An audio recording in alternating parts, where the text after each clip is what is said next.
It was a sunny afternoon, and the world seemed to pulse with life. Children were running through the streets, birds were singing in the trees, and everything appeared in perfect harmony. Jake and his friends were excited, seeking another adventure in the forgotten corners of the city. For them, every abandoned building was an invitation to explore, a chance to discover something new and exciting. Among the forgotten structures, there was one in particular that piqued their curiosity. An old brick warehouse with cracked bricks, covered in moss and graffiti worn by time. "Let's go to the top," declared Jake, his eyes shining with excitement. The friends hesitated. The building looked unstable, its metal steps rusty and fragile. But Jake was always the leader, the one who never said no to a challenge. He held firmly onto the ladder and began to climb. His friends, reluctant, followed him, each feeling the tension in their muscles as they ascended. Upon reaching the top, the scene left them speechless. The city stretched to the horizon, bathed in the golden light of the setting sun. The wind blew strongly, making Jake's hair sway as he dangerously approached the edge. "Look at this!" he exclaimed, spreading his arms. "Was it worth it, wasn't it?"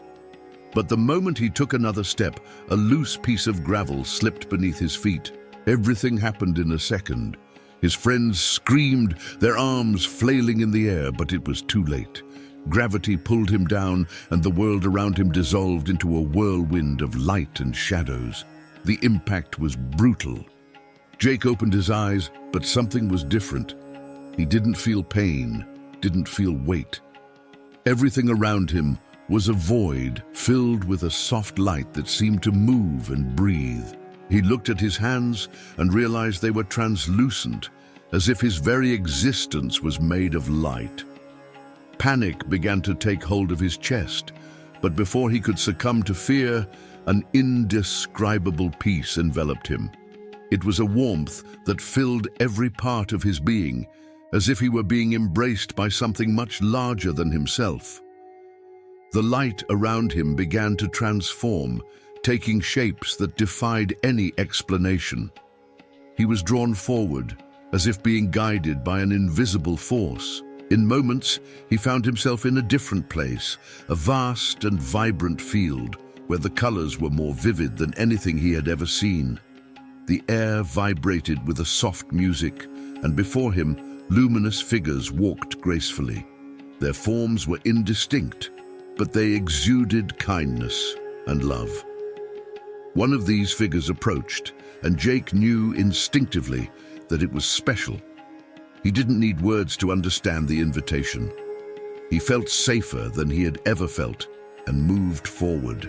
As he advanced, a presence took shape before him.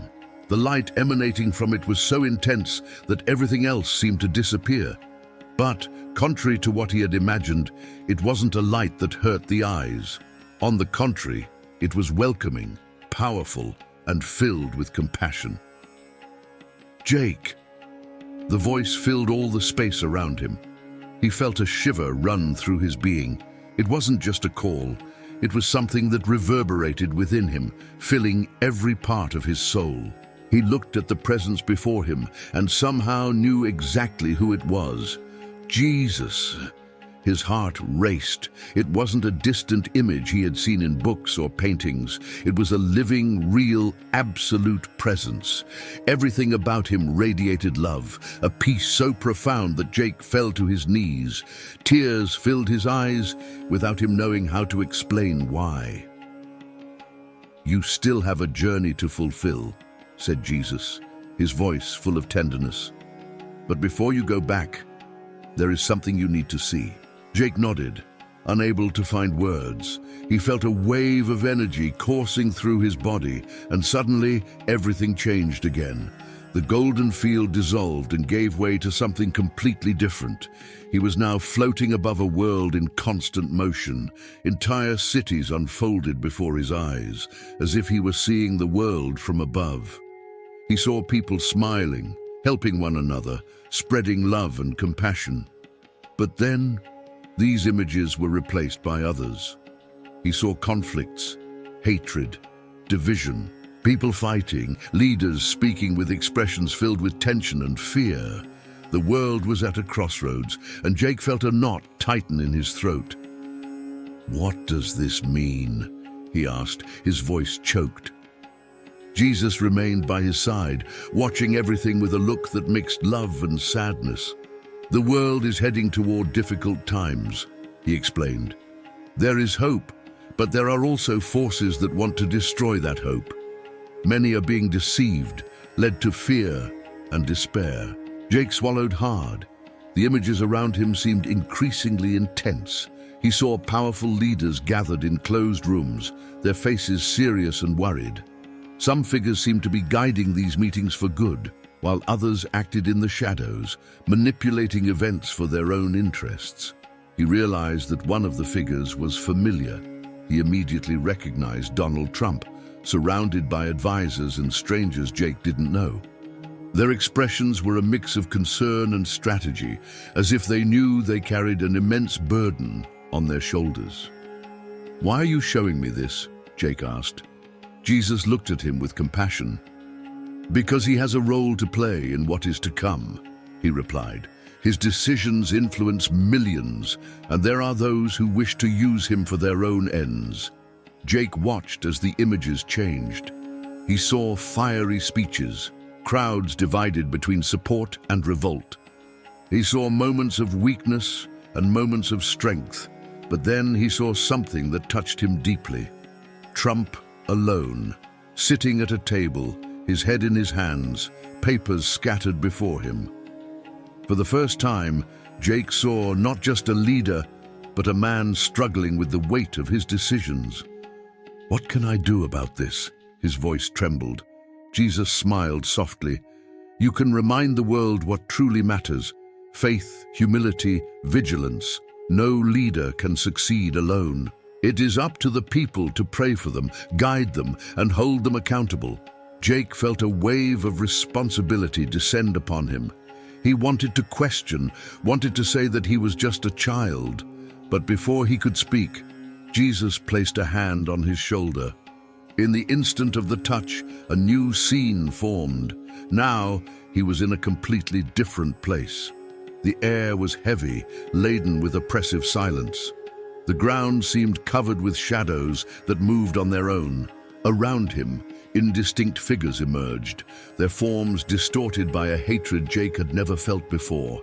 He saw familiar faces, leaders, ordinary citizens, but all were consumed by something dark.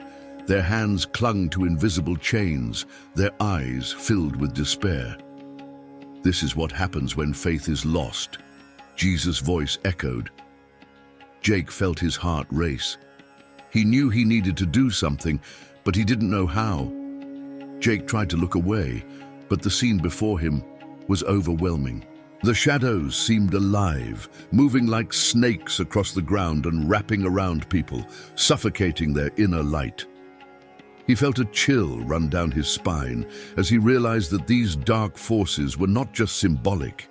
They had a real presence, something that fed on fear, hatred, and division.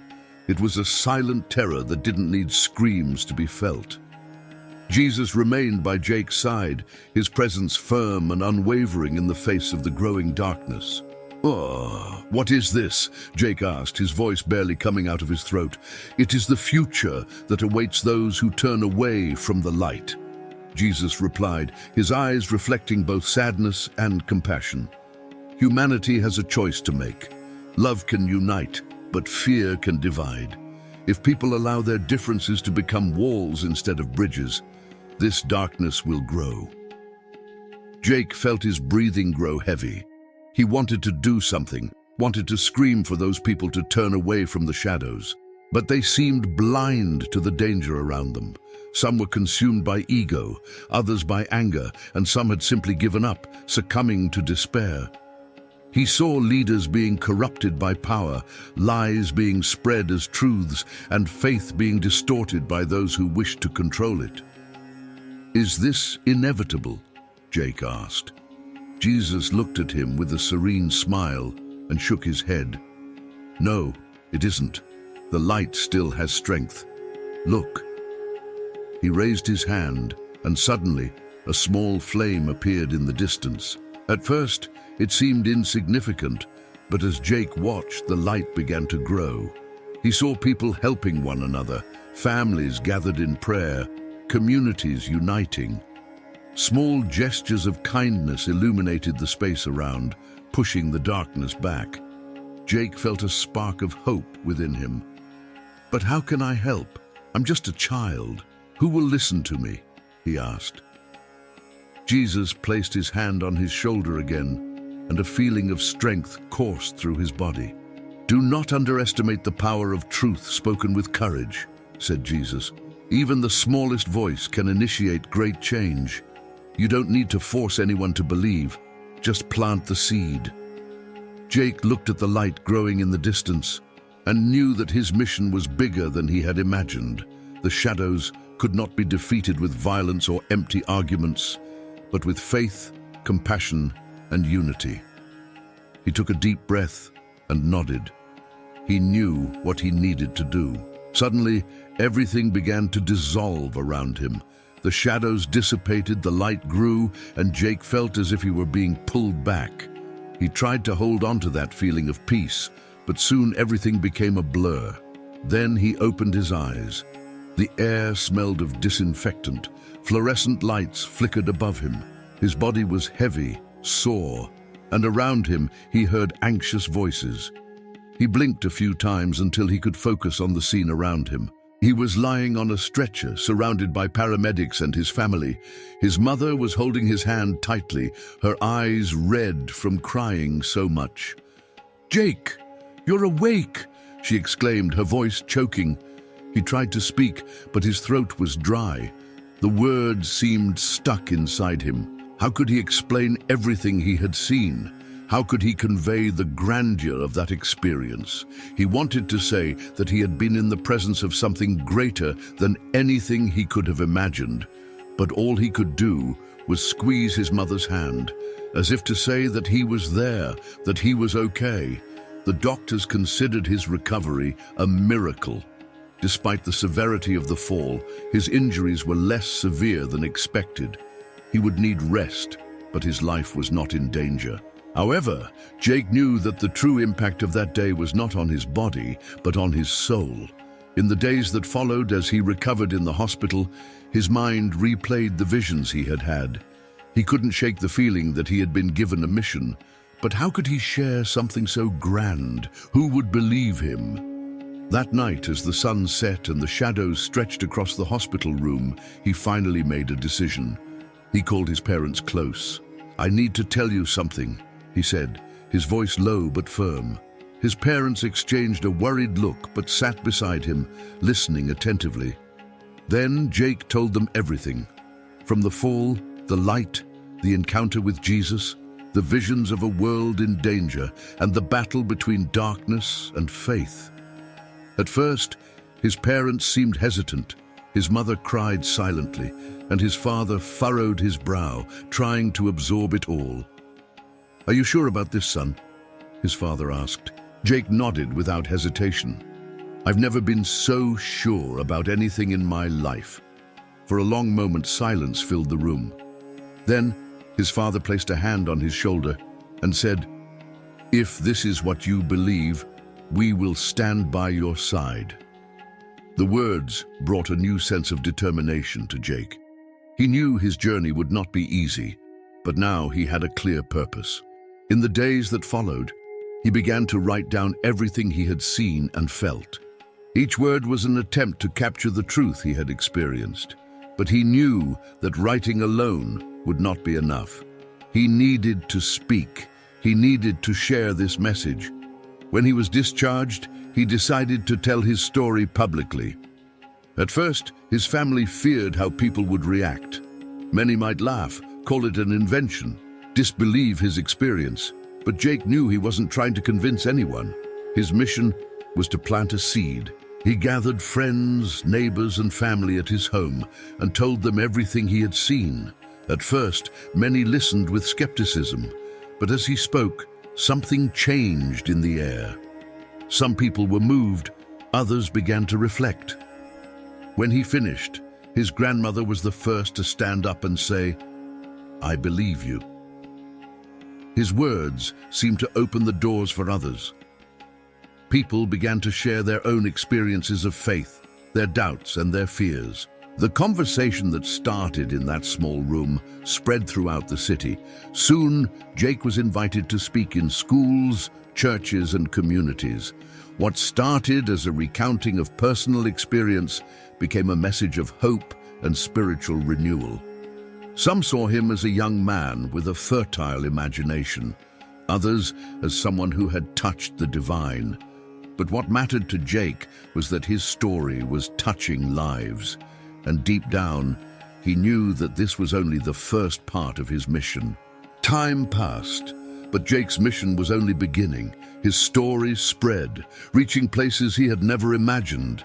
People from different backgrounds began to reflect on their own lives, on faith and hope. He knew he couldn't change the world alone, but he understood something fundamental. Even the smallest light can illuminate the deepest darkness. On a silent night, he looked up at the starry sky and whispered, "Thank you, Jesus." He didn't know what the future would bring, but he was ready. His mission was clear, and he would never forget that he was never alone.